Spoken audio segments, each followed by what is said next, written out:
এই চলো চলো চলো, তাড়াতাড়ি চলো, আমি রেডি হয়ে গেছি। তুমি চলে যাও, আমার ভালো লাগছে না যেতে। তুমি চলে যাও।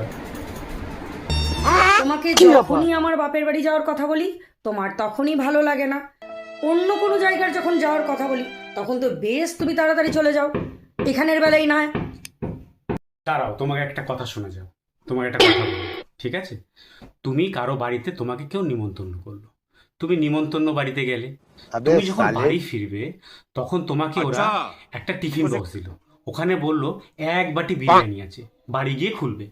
তুমি বাড়িতে যথারীতি বাড়িতে এলে, বাড়িতে এসে টিফিন বক্সটা খুললে, খোলার পরে দেখলে বিরিয়ানি নেই, এক বাটি ডাল আছে। তখন তোমার কি মনে হবে? আমি আমি তার বাড়ি আর জীবনে যাব না, আর তার সাথে সারা জীবনের মতো সম্পর্ক শেষ করে দেবো। আমি তোমাকে এতক্ষণ ধরে এটাই বোঝাতে চেয়েছিলাম। ও, তার মানে ডালটা আমাকেই বোঝালো। থাক, তোমাকে যেতে হবে না, আমি একাই চলে যাব।